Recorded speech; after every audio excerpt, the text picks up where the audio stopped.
We have Mary in Florida. Pronouns are she, her, and taught elementary school for 30 years. And so, yeah, Mary, you had questions or comments about CRT. Yes, I do. Hi, Matt. You look fabulous. I'm so glad you're healing well from your surgery.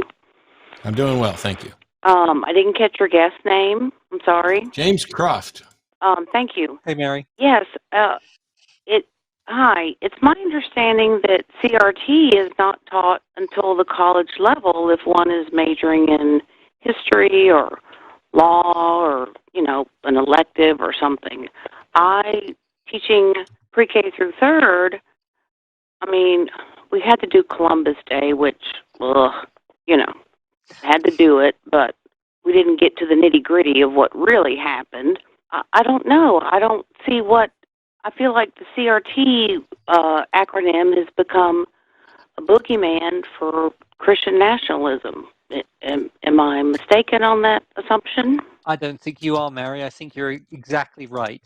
I was a high school teacher myself, although back in the UK, and I work with a lot of teachers because my doctorate was in education. I know a lot of people who are teaching in classrooms all through K through 12. And critical race theory as a sort of academic discipline is not taught in American public schools. I know of one place which offered an elective in it, but as a part of the general curriculum, it is just not being taught. And I think you're right. This is an invented moral panic. And when they say critical race theory, they don't actually mean the specific academic theory or framework. They basically use that term as a catch-all for all sorts of vague things that they dislike, that they don't want children to learn. And I think the main thing is they don't want their kids hearing things that make them feel bad about America. I think that's honestly it. Okay. And I think that they think, yeah, go ahead.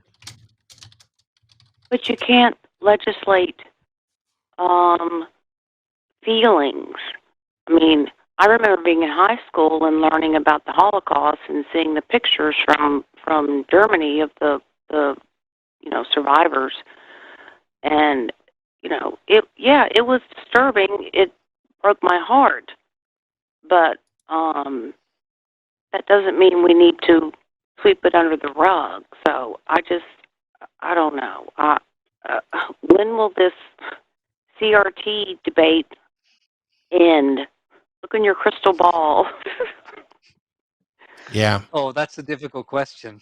I think I'm glad you brought up the issue of teaching about the Holocaust, because I think there's a really instructive contrast to be had between how Germany set up its educational systems after the Second World War and how it saw itself as having a national responsibility to teach all its children what Germans of a previous era had done, not to make them feel bad about being German, but to be honest about what the nation had participated in and to be vigilant to make sure it didn't happen again. They saw it as part of their civic responsibility to teach that history well. What if the United States saw it as that part of our patriotic responsibility to teach our children about the bad parts of our history as well as the good parts? I think we'd be a much more healthy country. How do you work towards teaching people to learn lessons and work towards improvement if they have no idea what was ever problematic or broken in the first place? Well, it was interesting when I taught, I was teaching second grade at a mainly white upper middle class school, and when I would teach for Martin Luther King Week, when I would tell them that at one time black students and white students couldn't go to school together, my second graders were just dumbfounded and shocked at that, because I did have a couple of minority students. We served the African American community and Mexican American here in Florida, and they were just shocked and dumbfounded that that was ever even an issue.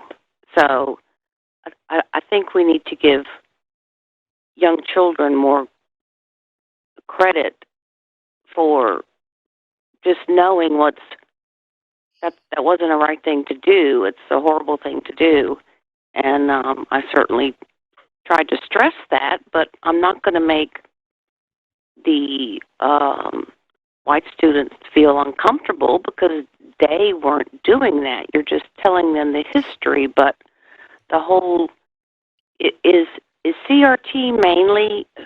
I know it's a college level curriculum, but is it mainly for history and law students, or is it? I never had it in my education degree and or even my master's level degree. So, first I of think all, I think it's a good thing to make white folks uncomfortable. When you find out what your ancestors and what people who were in your privileged position did to other people, you should be uncomfortable. Not because you yourself did it, not because you are somehow guilty by association, but you should be uncomfortable because now you can recognize the risk and how you have to play a role in making sure that that doesn't happen again, or that it doesn't continue to happen where maybe, I remember I had relatives who were like explicitly racist. Then there were relatives who were advocating things that were implicitly racist. It's like, oh, well, we're just going to tell jokes that casually use the N word, or, that mock someone for their heritage. And I remember my mom one day was in a little minor fender bender. And when she called to tell me about it, she said that she got hit by one of those people. And I said, what do you mean, one of those people? And she's like, one of those Arabs. And I was like, okay, first of all, Mom, that's incredibly racist. And she's like, oh, I'm not racist, because she grew up around people who are racist against African Americans. And she thinks she's not. So that means she's not racist. And I was like, no. You're racist against a different group. And you're probably still also racist against African Americans, because early on she was opposed to interracial marriage until she went to a church where there was a mixed race couple, and she got to like them. And that all of a sudden, as soon as that happened, God changed his mind about whether or not, racial or interracial marriages were allowed. So I don't have any problem with making white folks uncomfortable. As a matter of fact, getting uncomfortable looking at what your group that you're loosely associated with, even if it's not by choice, has done, I think is important.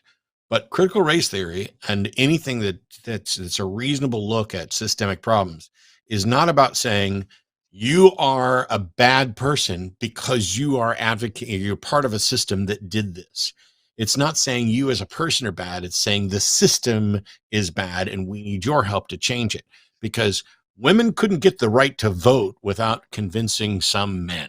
And you couldn't have had marriage equality if it weren't for some heteronormative individuals working alongside for this as well, because minorities need majorities to help them, make progress. I wanted to pick up one thing you said, Mary. I heard you say that we should give children more credit.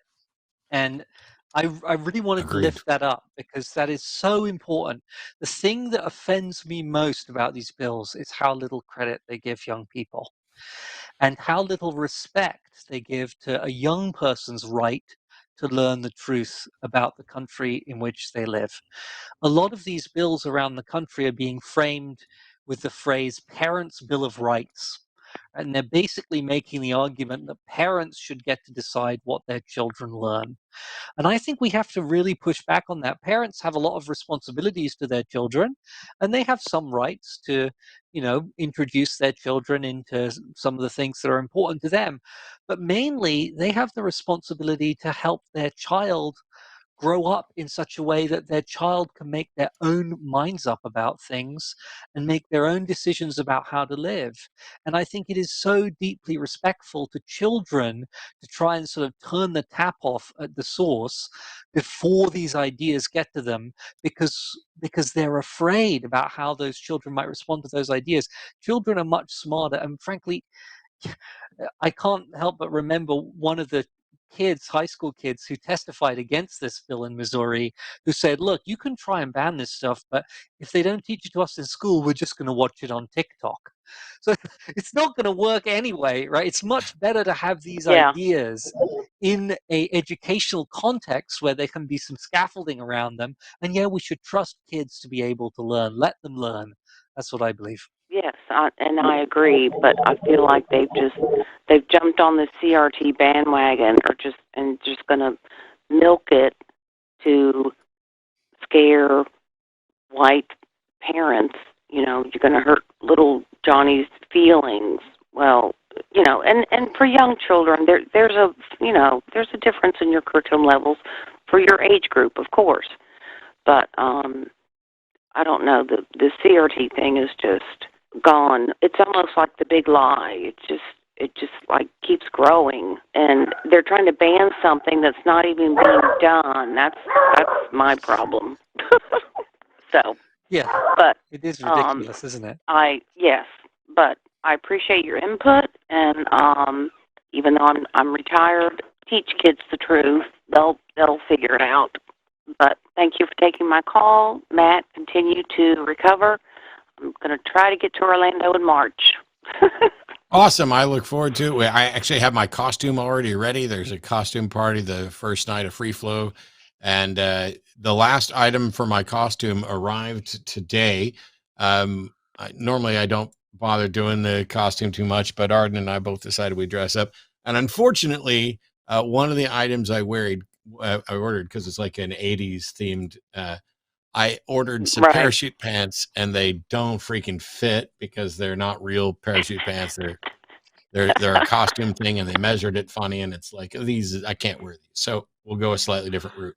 What is well, the I was theme in my of the 20s. costume party? I was in my 20s in the 80s, and I just can't use that much hairspray again and ruin our ozone layer anymore. Nice. Well, maybe you can get some, mousse and just spike it up with mousse. Yep, But I got it. I was a Aerosmith. hairdresser before I was a teacher, so I did big hair. I can do some big hair now. Awesome. Thanks a lot for the call, Mary. I got to move on, but yeah. James, you were If asking you about make the it, theme. So Mary, yes, Free Flow I'm going to be there is too, so I've got to get a costume as well. So yeah, the opening night is a costume party, and it's 80s night. Oh my gosh. So the decade of my birth, I'll bring a diaper and a pacifier. If you show up to this wearing a diaper, I will buy your first drink. Yeah, okay, now I've priced myself into it, haven't I?